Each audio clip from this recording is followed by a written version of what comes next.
才闹什么？我在外面就听说你在家里闹得满城风雨。哼！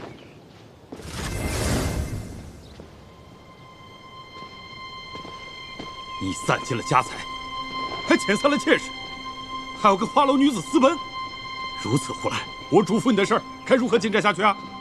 何事？说来听听。你居然把我嘱咐你的事儿给忘了！混账东西！都是外面那些野女人把你的心都勾野了。我告诉你啊，从现在开始不许再出去。我还要再给你娶几房妾室，多生几个孩子要紧，否则我们老严家就没有好日子过了。谁还供你锦衣玉食？那些孩子都是给谁生的？你去花楼那种地方混，把你脑子混坏了吧？从进门到现在连句爹都不叫，简直混账透顶！要我叫你声爹，恐怕你福分还没修够吧？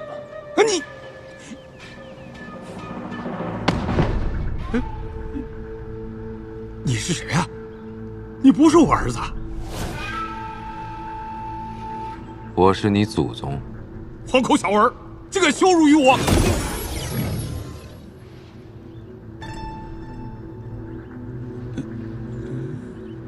严环身上的火焰胎记是怎么回事？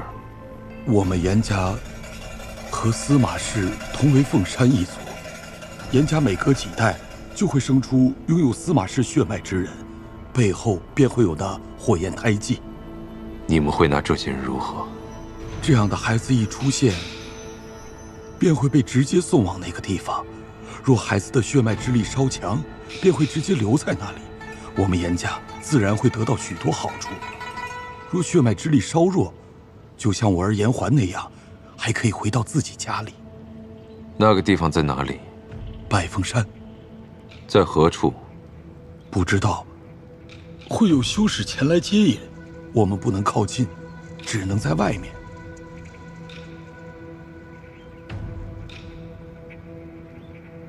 若我想尽快去这百凤山，有何法子？只能等待。向来都是那百凤山修士联络我们，每月月底，那百凤山修士便会到府中查看有无喜脉。若府中但有子嗣，百凤山修士会现场查验，是否为拥有凤山一族血脉的后人。若查验无误，便会直接带到百凤山。我会随同左右。不就是需要一个孩子吗？不成问题。我教你的那些东西，你都背熟了吗？我睡觉都在练呢。师祖，念九，你先将严老爷控制在府内，然后再去办一件事。委婉一点的拒绝，可以说，这不好吧？啊？你说什么？为我做事有何不好？如果对方再要求呢，你就继续婉拒，可以说，我不方便。倘若是我要让你方便呢？那你就可以直截了当一些，明确拒绝他。还是不了。念九，这世间就没有你留恋的东西了吗？你给他灌了什么迷魂药？弟子知罪。弟子不过是教念九一些待人接物的话术。教他如何叛变师祖。弟子不敢。哎，你这帽子扣的。师祖，这真的不关入灵的事，是我自己缠着入灵，要跟他学做人的。我上的第一课就是入灵教我怎么学会拒绝别人，因为我想着，我也不能再像之前那样，像个家养动物，对谁都是百依百顺的吧。哼，你同他学，还不如来找我学如何做人。哎，师祖，我们还是别捉弄念九了。正好我要去找严公子，你把我变回人形呗。庭烨，你完了。这只水獭就是庭烨啊！过几日，我便要随严老爷去百凤山，你替我回去，盯紧施家和八大宫的动向。倘若情况有异，随时回禀于我。是。若在此事上立功，得到司马教的信任，之后对其不管是杀还是利用，或许都能助我尽快破除仙魔屏障。师祖，我同念九一起去吧。好，有任何情况，随时向我禀报。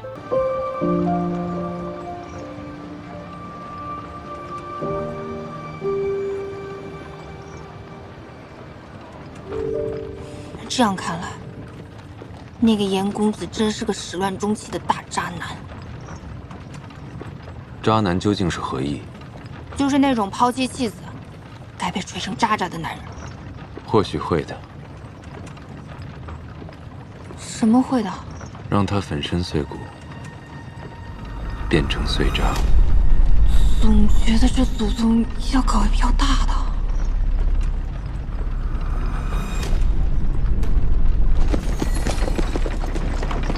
公子回府了，公子回府了。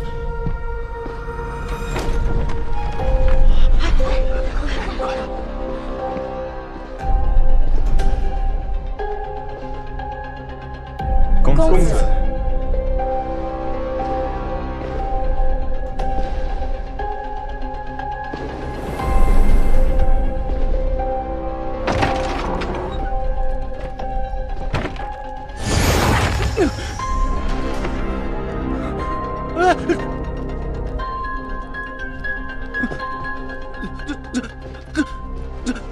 你是谁？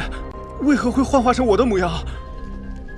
自然是你身上有我感兴趣的。你要做什么？是不是又要抓我回那里去？来人！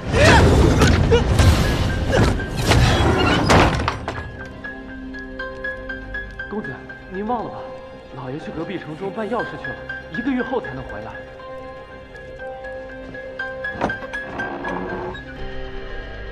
知道了，滚吧。是。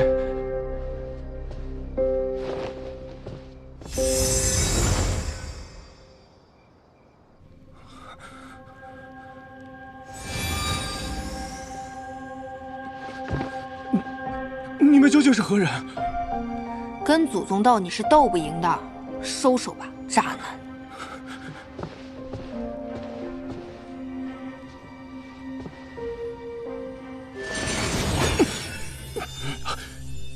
你背后的火焰胎记是什么由来？我不知道，我不知道。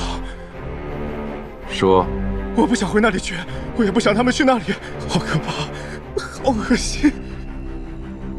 祖宗，他好像对那个胎记 PTSD 了。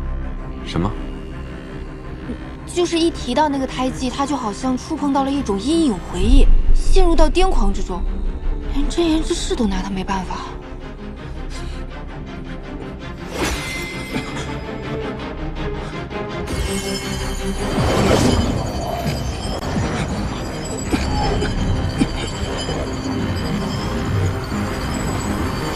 公子，老爷让您今晚去6姨娘那里歇歇。你以后哪儿也不许去，就专心待在家里给我绵延此嗣。咱严家公子妾室娶了一房又一房，不去考取功名，还成天喝花酒，这跟养了个废物有什么区别？我看啊，你就是眼红人家命好，不用吃苦。哼，他这样早晚坐吃山空，家财散尽。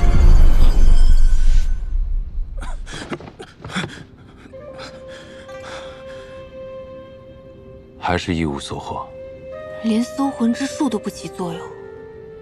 看来他这阴影回忆还挺重的。他就是个废物。别急，我们看看从别处再找一下线索。不怕，随便在这府上杀几个人，不怕他们不说实话。师祖要不得，我们还有很多重要消息没打听呢。而且你顶着这渣男的皮，你要谨慎行事，小不忍则乱大谋。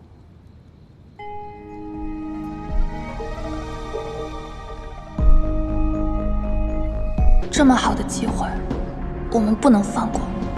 姐姐不忍心做的事情，我替你做。等廖廷烨一死，我就夺他那单，带族人回家。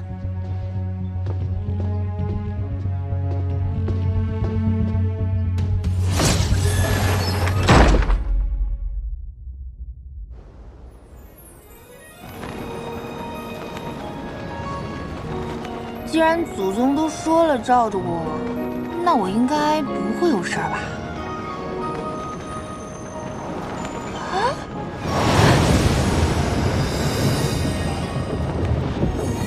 这什么空中5星级酒店啊，好羡慕啊！要是我能在那儿住1天就好了，付费也行啊。反正狗在师祖身边，我应该还能活挺久的。估计还有大把仙侠好物等着我慢慢享受。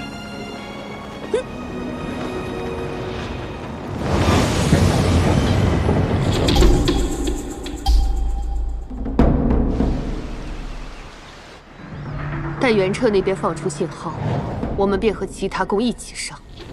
遵命。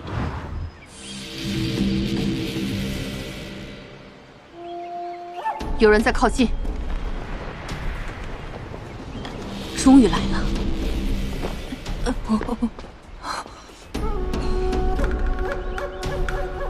师祖怎么没来？看来他是识破了我们的计谋。若是破了，又怎会让他来？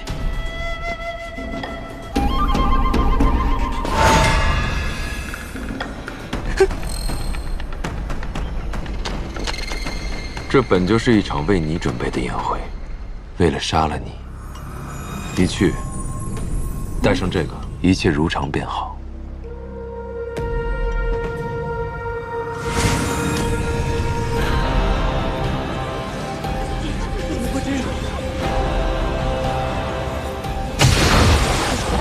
这个妖女破坏了我们的法阵，先把她抓起来。是不是误会了什么？我不是妖女啊！妖女还不束手就擒！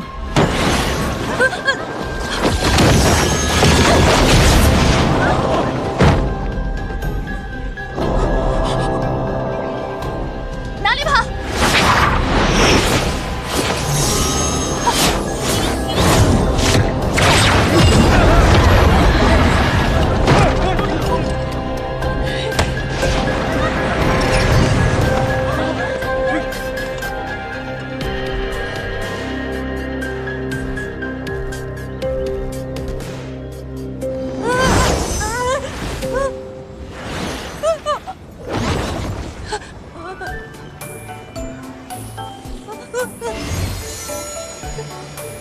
师祖，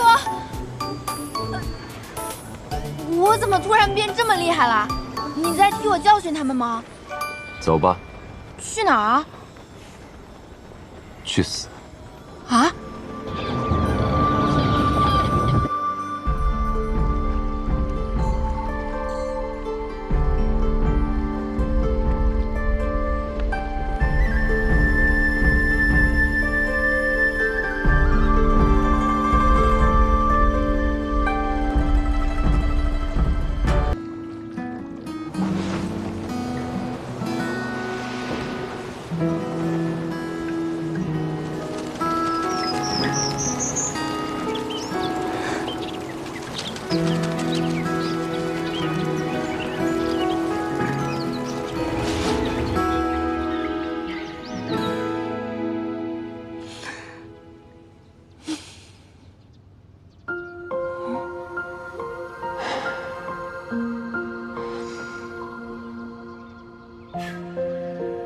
他又头疼了，看来真的是很疼。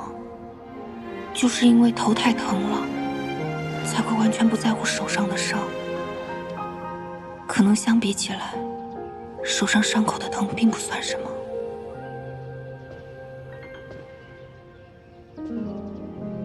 廷烨，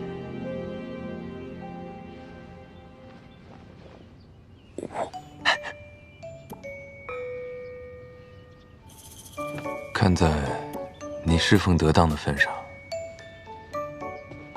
我可以允你一个度假。还是你想要？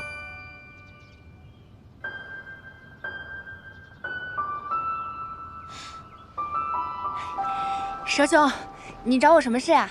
庭燕，给，这是入林让我给你带的信。你背着我先去见入林了。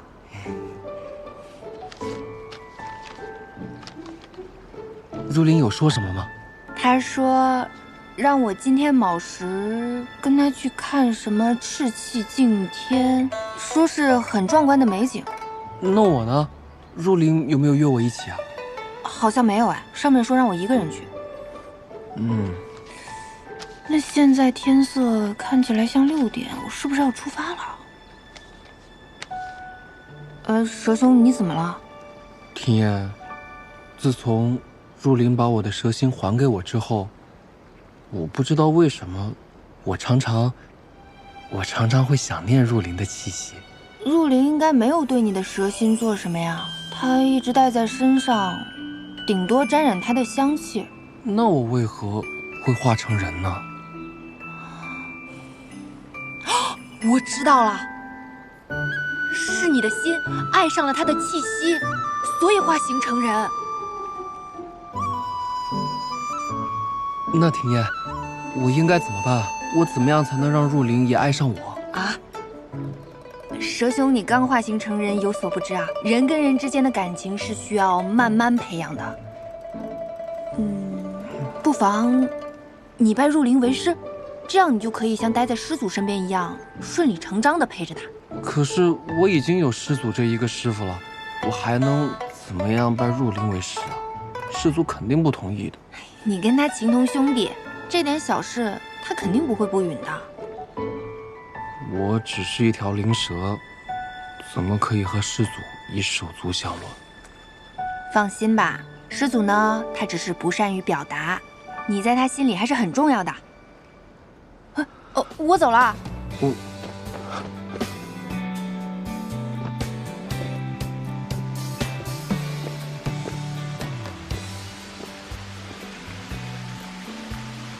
师祖，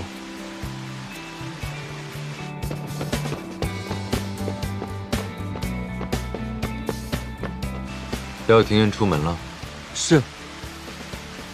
出门做什么？师祖，庭燕让我来告诉您，她去找入林了。他倒是学会先斩后奏了。是谁传信给叶入林的？是弟子。我要你办的事呢？回师祖的话，这袁彻看起来平日里也无欲无求的，应该没什么把柄。不过他膝下有一子叫袁商，不知道是不是他的软肋。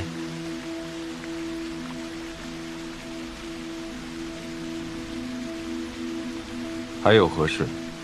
弟子有一事相求，我想，说。弟子想拜入林为师，还希望师祖恩准。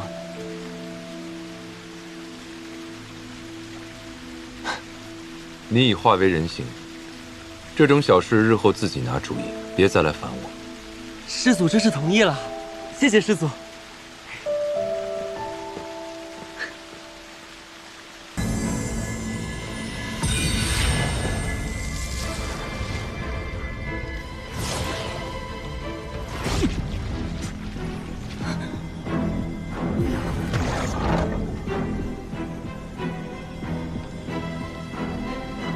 终于等到这一刻了。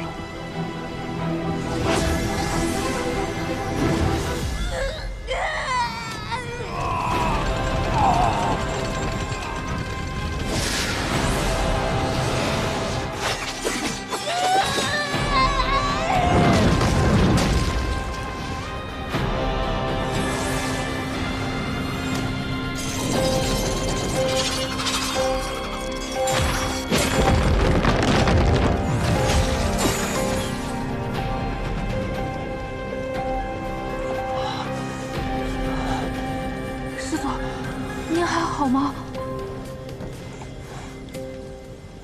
我已经忍着家眼的封印很久了。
错。那就好。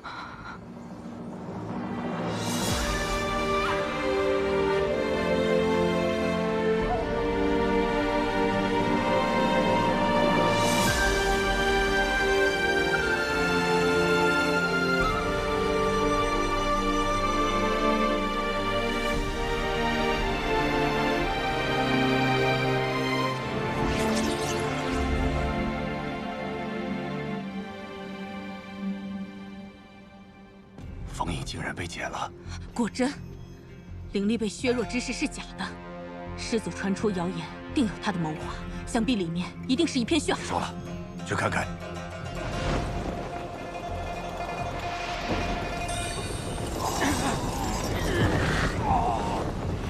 你看他们每一个人，走出去都是令人畏惧的大难。你看看他们现在的样子。 多可笑！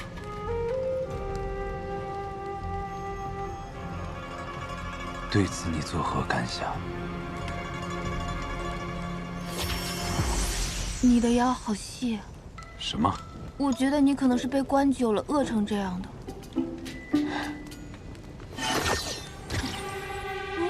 你说的没错，我遭受过的痛苦。 都要一一讨回来。我可没这样说啊！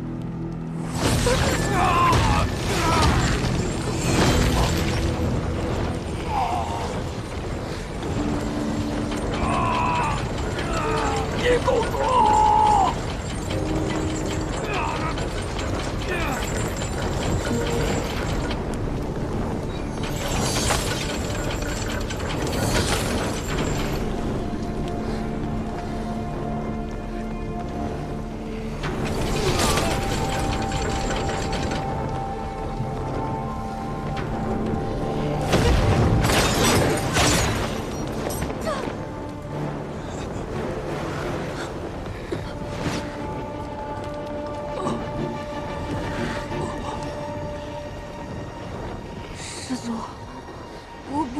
陪葬了哈。你不想死？当然不想死。我刚刚都要被吓死了。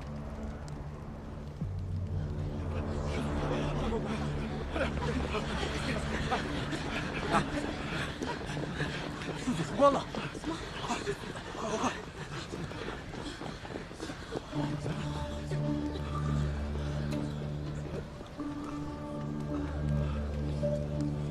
恭迎师祖出关！恭迎师祖出关！廖廷彦，你侍奉不周，险些颠覆先府命脉。师祖，弟子今日就替您清理门户。师祖，恕罪呀！岂容你在我面前放肆？师祖饶命！ 弟子只是担心师祖，怕什么？我说了，我不让你死，你就死不了。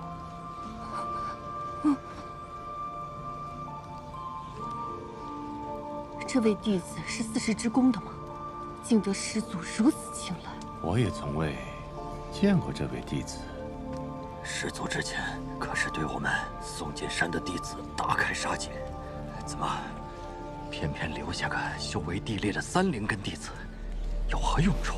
当初送弟子入山之时，抱着何种心思，自己心里最清楚。你，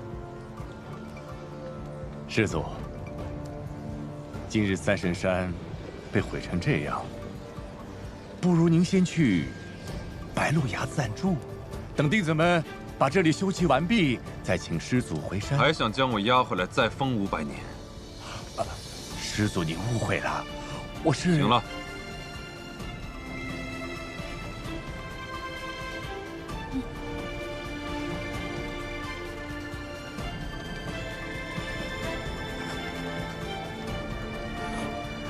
师祖，您不会因为我目睹了您的杀人现场，就把我灭了吧？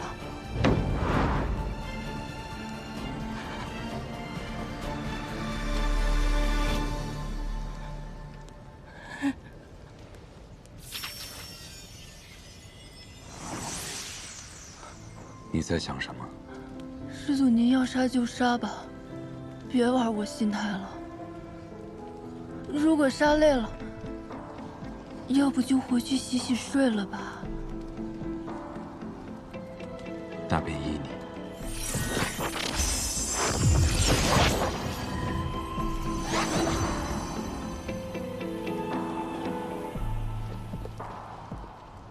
师掌门，师祖，这是何用意？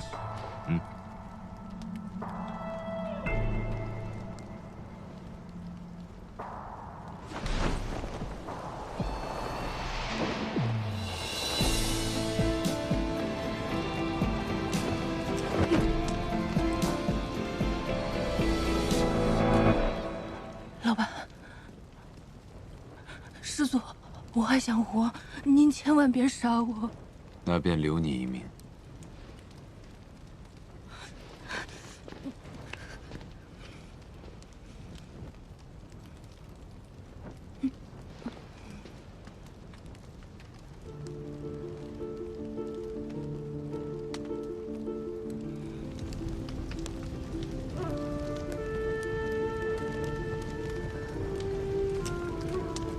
这也太突然了。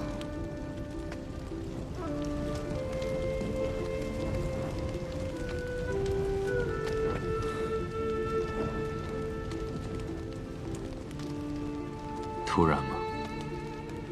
我为这一刻已经准备了500年。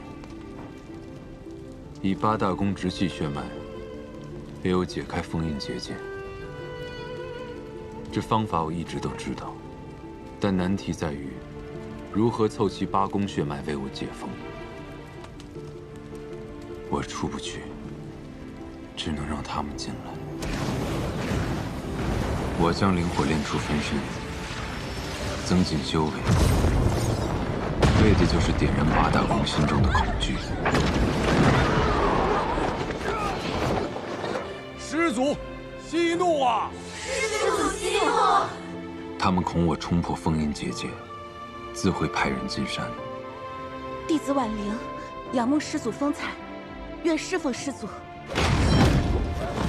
一旦送进山的弟子丧命，他们便会因畏惧之心蠢蠢欲动。师祖怕是还记着昔日的恩怨。让我们先下手为强。你去把塔外的结界消了，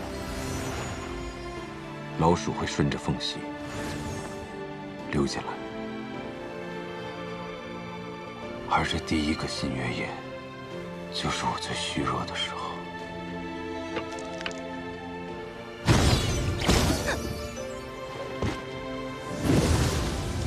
那些溜出去报信的弟子，会诱使山外公主趁虚而入。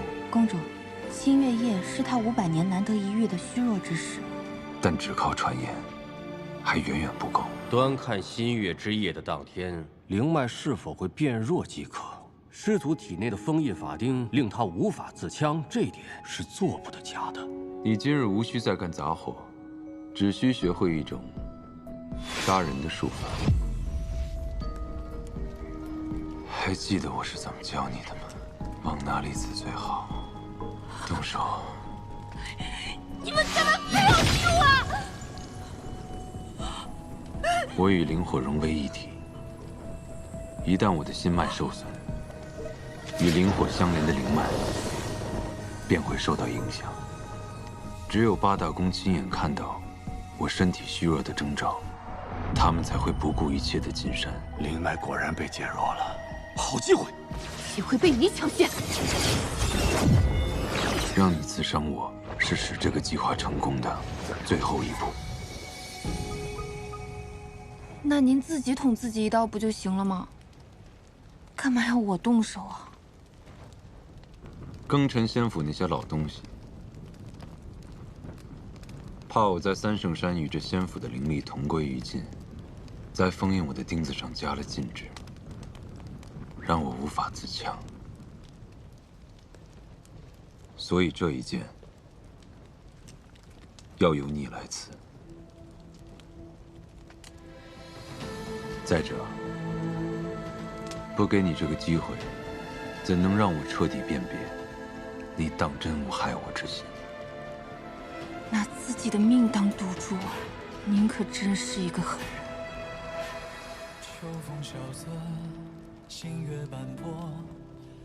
你是不是想骂我？没有啊。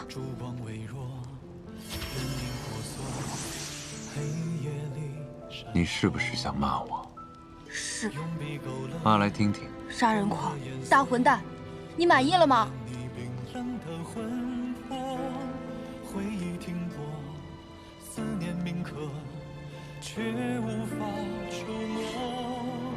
那你是否想杀我？不想。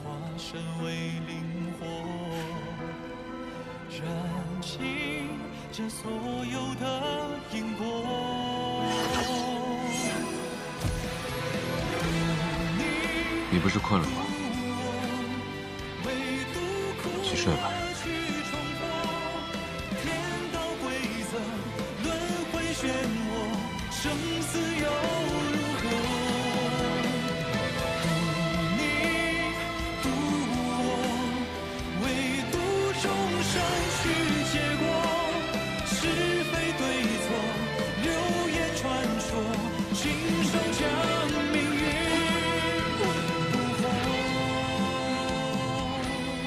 又狗过了一天。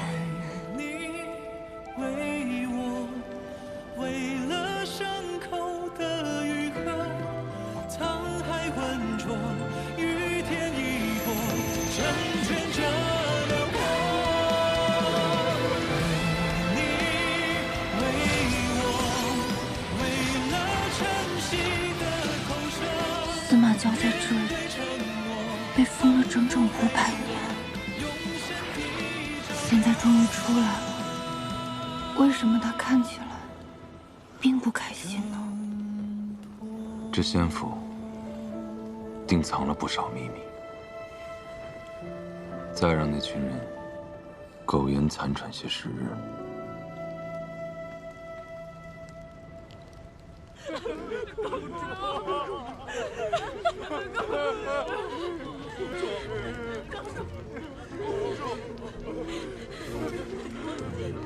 公主，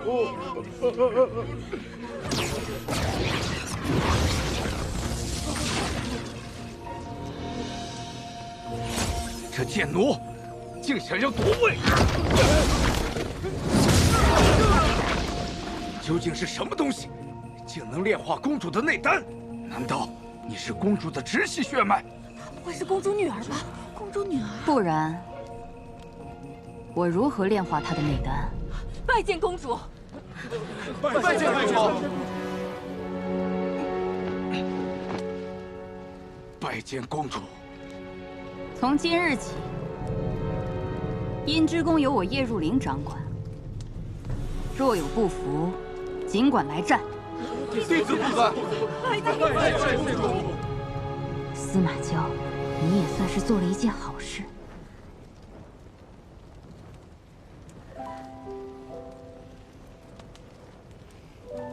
他真是个奇怪的人，睡觉而已，也值得这人如此痴迷。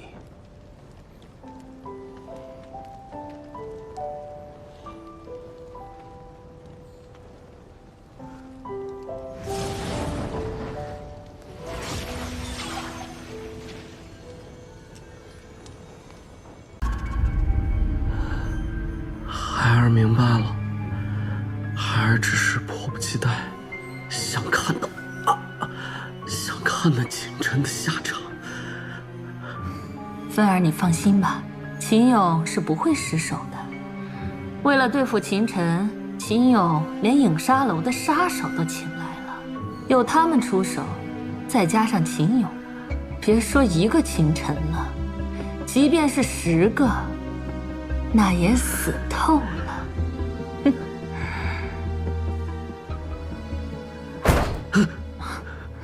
娘，胭脂，你出去看看。是夫人。夫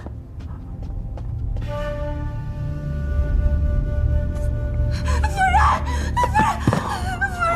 叫什么叫？不知道少爷要敬仰。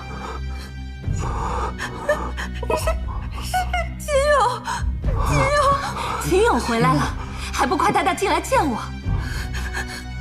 不是，秦勇他能不能好好说话？秦勇到底怎么了？秦勇他死了！什么？秦勇死了？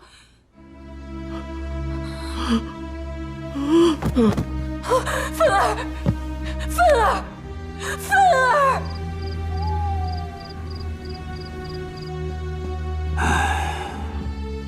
老爷，现在该怎么办？哼，都是你干的好事啊！是秦晨那个小畜生，一定是他干的。老爷，一定要让他死，否则我秦家将永无宁日。秦勇刺杀秦晨这件事，明日一定会引起一场轩然大波。当下该考虑的是，明天在朝堂上我如何向陛下解释。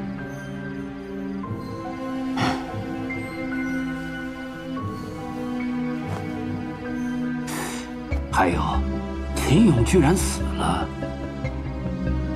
难道有高手在暗中保护那秦晨？钱允红，钱允红，你今天必须给我一个解释！真没想到啊，你竟然会对三妹和秦晨下此毒手！二弟，不要这么急躁，不妨坐下，先喝杯茶。你别跟我装傻！这秦勇到底是怎么回事啊？二弟，你越来越不把我这个大哥放在眼里了啊！大哥，好一个大哥呀！啊，你有把自己当成大哥吗？你把三妹母子赶出秦府还不够，你还要赶尽杀绝吗？放肆！你是怎么跟大哥说话的？啊？秦勇之事，我之前是不知情，我自会向陛下解释，还不用你操心。好，好一个不知情。行，别的我也不多说了。如果三妹母子有半点意外的话，我秦远志绝不罢休。到时候，你别怪我不念兄弟之情。还有你赵凤，这里是秦家，还轮不到你一个赵家人做主。哼！老爷，你看看他成何体统！你先回屋去吧，让我一个人静静想想。老爷，就要再说了，赶快回屋去。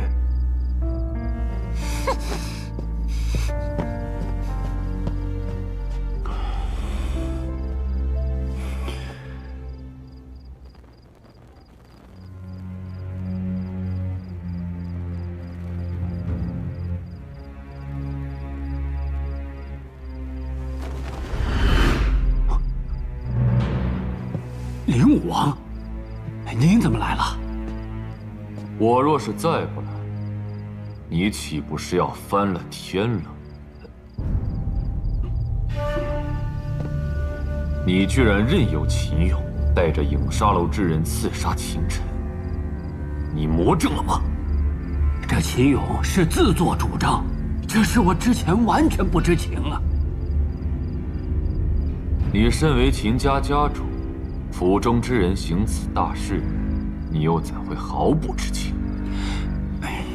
若没有你的默许，他秦勇一个小小的秦府家臣，又怎会有如此胆魄？哼！秦远红，你好好想想，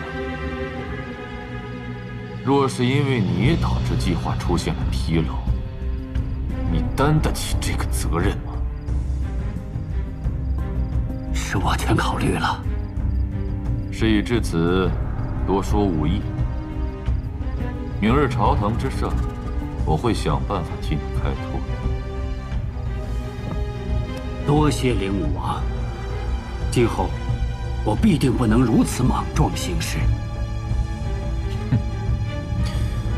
可不要忘了你对我的承诺。是，灵武王。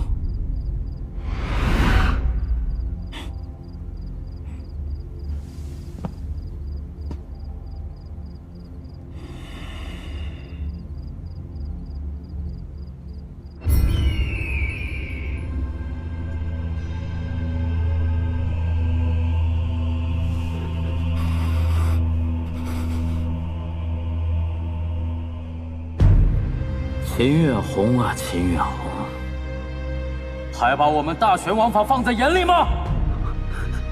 你们秦家的一个家臣，竟然有胆量勾结影沙楼的杀手，迫害秦臣，简直是无法无天！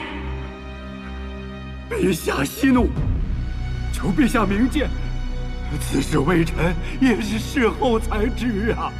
微臣第一时间就将秦勇的家人抓捕了。微臣一定严加审查，给陛下一个交代。秦元洪，之前学院大考时，秦勇就试图陷害秦臣，如今非但没有悔改，反而变本加厉，莫非是你暗中指使，和那影沙楼有所勾结不成？胡说八道！秦臣乃秦家血脉，我怎么能对于自家人下如此重手？秦勇很可能是影沙楼派遣，隐藏在我秦家。楚院长此言实属诛心呐！陛下，秦家与我大玄向来是忠心耿耿，秦霸天老爷子更是为我大玄镇守边关数年，臣以为此事颇为蹊跷。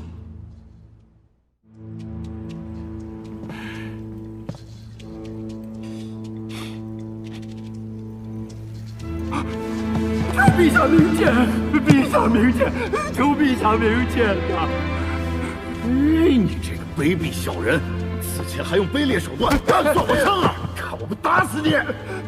看我呀，你听我解释啊！解释个屁！看我呀！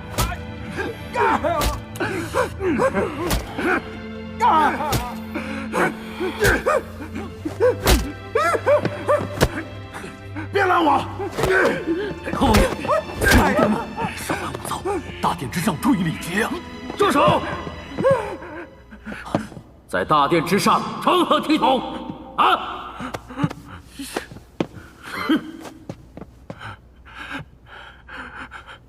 谈正事吧。岭南王秦臣之事，你怎么看？禀陛下，臣以为，无论此事是否与秦侯爷有关，秦臣身为我大玄少年英才，应该重视对待。此次遭遇刺杀之事，必须一查到底。陛下，臣愿意彻查此事。此事若真与秦侯爷有关，臣必严惩不贷。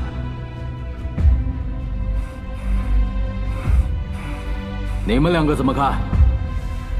陛下，既然灵武王主动请缨，亲自查办此事，那臣自是信服。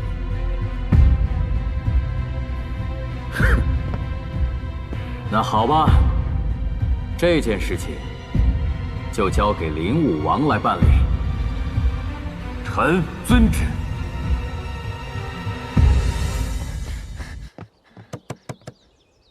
陈少，陈少，陈少！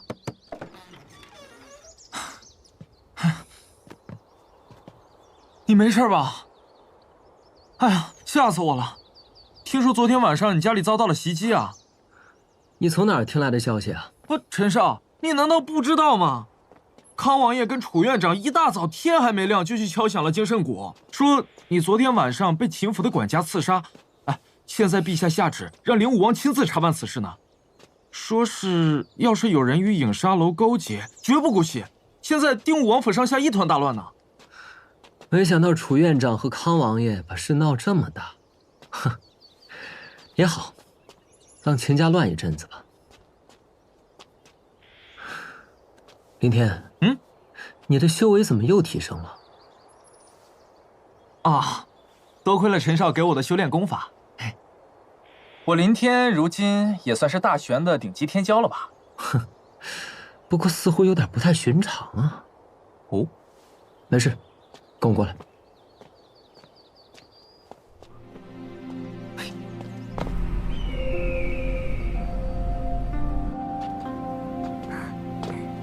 陈少，您怎么来了？我跟我朋友想要一间血脉室，麻烦你准备一下了。陈少真是客气，如此小事怎么会麻烦呢？二位这边请。这血脉圣地的人为什么对陈少如此客气啊？想什么呢？哼。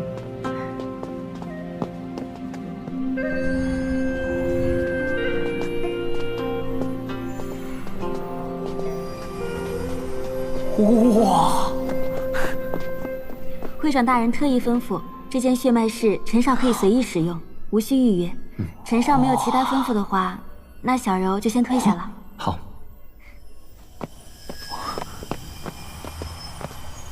林天啊，血脉石？陈少，你干嘛？我已经觉醒血脉了。我再帮你觉醒一次，你拿着血脉石，听我的吩咐，待会儿全力催动血脉。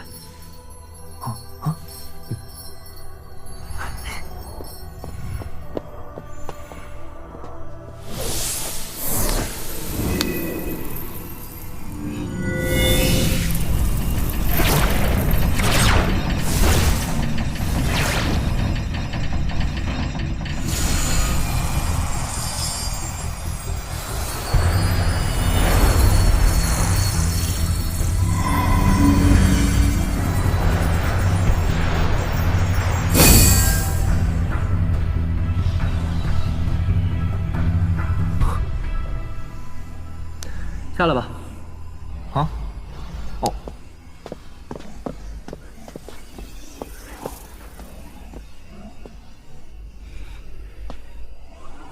竟然是明火属性，而且这形态竟然是玄月辉云。怪不得之前给了你口诀之后，修为提升的那么快，是玄月辉云形态加上明火属性，简直是绝配啊！陈少，我是炎火血脉，什么明火，什么玄月辉云，我听不懂啊。你说的炎火血脉只是凡级血脉，但你实际上是玄月明火，属于稀有血脉，一般血脉师辨认不出来也很正常。玄月明火？陈少，你别逗我了。陈少慧眼如炬。小友，你的的确确是罕见的玄月明火血脉。陈少，这位是？哦，这位是东方青会长。这下相信我了吧？再说了，我也不敢拿你的前途开玩笑。陈少，我听闻你在这次的玄院大考中摘得魁首，特来恭贺。多谢会长。这位想必就是陈少的朋友吧？哎，拥有如此稀有血脉，想必是和陈少一起去血雾圣地的吧？会长太高看我了，我怎么能跟陈少比呢？我连学院大考前10都没进，怎么有资格去血雾圣地呀？陈少亲自带此人前来检测血脉，必定对其极为重视。如果我能帮其争取到进入血雾圣地的机会，也算是卖了陈少一个人情。怎会如此？即使未能进入大考前10，可拥有如此稀有血脉，也应当许以特例。我身为血脉圣地会长，待我向陛下言明此事，并尽力为他争取进入血雾圣地的名额。陈少，我不是在做梦吧？劳烦东方青会长。如若东方青会长真能帮林天得到这一机会的话，血脉圣地今后如有需求，秦晨定当义不容辞。陈少言重了，我定会尽力而为。那我便先行一步，前去皇宫觐见陛下，尽早将此事定下来。啊，二位继续，不用送。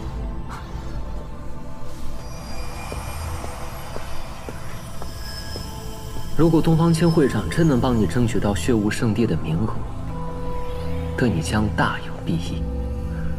不过在此之前，你必须修炼与你血脉属性相契合的功法。如果你只是修炼一般功法的话，算是暴殄天物，修炼成果将与常人无异。可我上哪儿去找跟我血脉契合的功法？我这儿有13种天级功法，你可以挑选一种。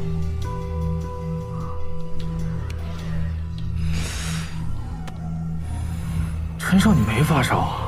还是说修炼走火入魔了？天级功法我大玄国皇宫都没有一本，你身上怎么会有？鬼阴地诀，不行，此法过于邪恶了。冥王宝剑，对经脉的损伤太大。对，万影天经。此功法倒是十分适合林天的体质。对，林天，我现在传授给你万影天经。此法是所有天级功法当中赫赫有名的一种，而且在所有幽冥系功法当中，也算是最强的功法之一。此功法一共有9重，以你的资质，修炼到前6重应该不成问题。能不能修炼到第9重？就看你自己造化了。哦，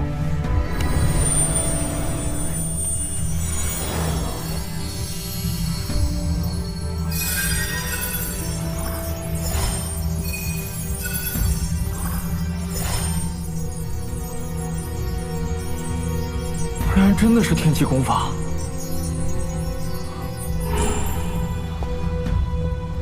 陈少，你的恩情，我林天铭记在心。行了。你就别嘴皮了，回去记得好好修炼。好嘞，那谢陈少。都这个时候了，我得赶快回天心学院了。哎，学院大比都结束了，你还去学院干什么？不是陈少，你难道忘了，今天是炼药师考核的日子？炼药师考核？对啊。哦，我差点忘了。你对炼药师不感兴趣？这样的，丹阁与天仙学院啊有合作，凡是炼药学徒呢都可以参加丹阁的炼药师考核，每年就只有这1次机会。原来如此。哎呀，我都报考2年了，可如今快毕业了，还只是一个高级炼药学徒。要是能成为炼药师就好了。这样就能有幸结识丹阁高层，对我家药材生意肯定大有助益。炼药师，如今我修炼进入瓶颈，急需大量丹药。如果能考个炼药师，倒也方便，甚至还能跟丹阁进行一些合作。时间不早了，我要走了。陈少。陈少，我说我要走了。我跟你一块去了。啊？不是吧，陈少？哎呀，虽然你是学校大考的头名，但是这炼药跟武道完全是两码事。况且，这个你之前的炼药课也不及格，怎么能考得上嘛？炼药师考核能有什么难的呀？行了，赶紧走吧，再晚赶不上了。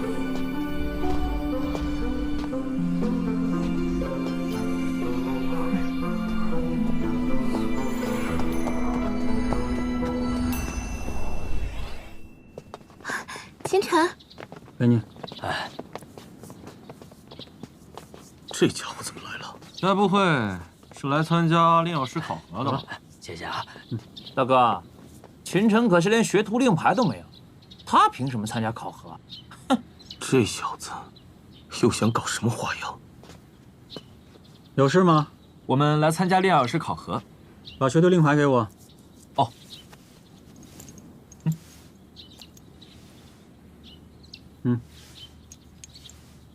你的呢？我没有学徒令牌。没有学徒令牌，那还来参加什么炼药师考核？学徒令牌？去，赶紧一边去！连学徒令牌都没有，还参加考核？好大的威风啊！哎，秦晨，炼药师考核可不是儿戏，还是按照规定来吧。谁说没有学徒令牌就不能参加炼药师考核的？这还需要规定吗？根据无欲丹塔规定，所有的人都可以参加炼药师考核。炼药学徒不过是各地丹阁私下定的罢了，丹塔根本就没有承认。怎么？难道你还能代表大陆至高的丹塔不成？哟，你小子居然还知道丹塔？不过丹塔是丹塔，在这里，天王老子来了也没用。走，再不走，我叫人把你们赶出去了。啊，我说，嘿，怎么回事？陈木药师，一品炼药师，里面马上就要开始炼药师考核了，你们在外吵吵闹闹，成何体统？陈木药师，这个人没有学徒令牌，却非要参加考核，你说他这不是捣乱吗？年轻人，做事不要好高骛远。炼药师考核之前，必须先成为炼药学徒。丹塔规定，所有人都有资格成为炼药师。我看您也是一名一品炼药师，难道连丹塔的宗旨都不懂吗？你放肆！竟敢这么跟陈木药师说话！陈木药师，您放心，我马上将这小子赶出去。慢着，丹塔的确有这样一条规矩，但丹塔同样规定，任何人不得亵渎炼药师这个职业。你不是炼药学徒，没关系，但若你连第一关都过不了，那可是重罪啊！你确定要参加？那是自然。那好，王管事，给他报名。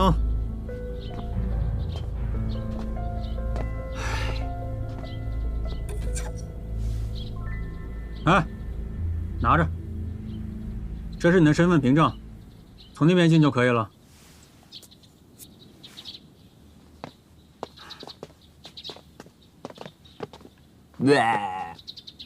哼，大哥，这陈木药师怎么会答应让这小子参加考核啊？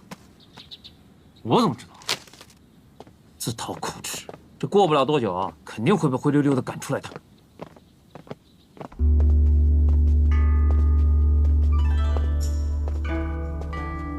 哎，陈少，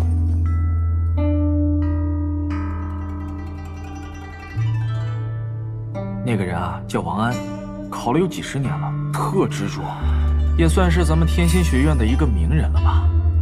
能如此坚持，而且有毅力的人，必定不是普通的人。秦晨，你真的有把握？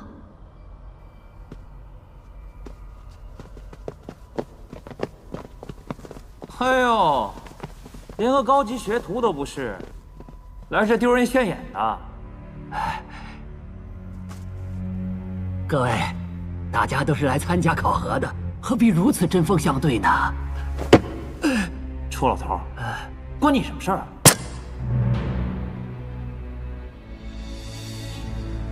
陈少，别理他们。臭老头，让你多嘴！都给我安静！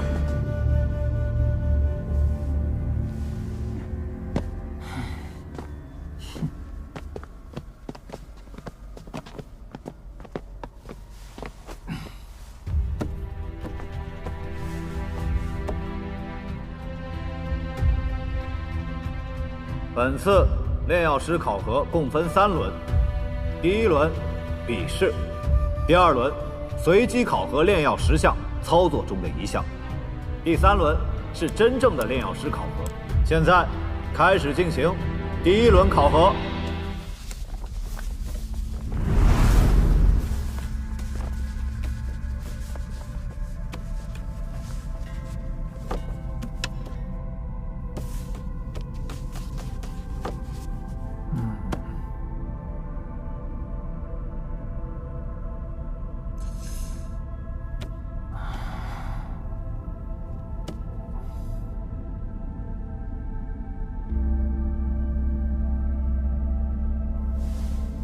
请写出分药的13种基本手法，以及每种手法的优缺点。破罗叶的生长习性和药性，它在丹药炼制中起到什么样的作用，并写下3种需要用到破罗叶的丹药，请描述火石矿在炼丹中的作用。陈兄啊，这一次考核的试题出的难度极高，我看这些学徒中啊，很多人要败兴而归了。算他们运气不好，这题是流光大师所出，也不知道这些人里有几个能通过笔试。几位丹阁执事里，流光大师最为严格。我粗略地看了一下，他出的题目极为刁钻，就算是你我作答，一不小心也会掉入圈套。更何况这些新来的学徒了，就看他们运气了。哎，陈兄，那不是你刚刚训斥的那小子吗？就是这小子，你看他在做什么，竟然随意的乱写，真该将他驱逐出去，严厉惩罚。我看不会吧，就算此子写得快了些，也不会故意乱写捣乱吧？这题是流光大师所出，他连个炼药学徒都不是的小子，怎能对答自如？我看倒也是。可惜丹阁有规矩，不能剥夺他的考核资格，要不然早将他赶出去了。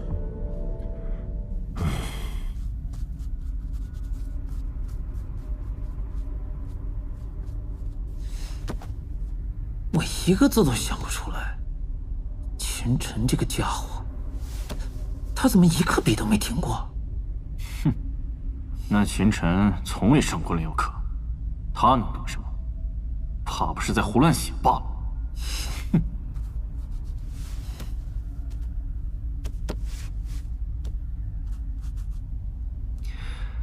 这也太简单了吧！只剩最后2道大题了。如果你是一名1品炼药师，同时也是一名地级巅峰武者，在妖祖山脉中寻找药材，忽然前方传来一阵清香，令你浑身毛孔舒张，陶醉万分。抬起头发现前方100米的一片灌木丛中，长着一株百年龙涎香，而在你的感知中，方圆数里之内没有一头妖兽，你该怎么做？接下来这道题好像更有意思。你是一名1品炼药师，在妖祖山脉中历练的时候，被白刃毒株伤到了手臂，毒素让你的手臂很快就失去知觉，而且以惊人的速度朝着你的心脏蔓延。而这个时候你身上又没有解药，最近的城市也在千里之外，该怎么做？确实有意思。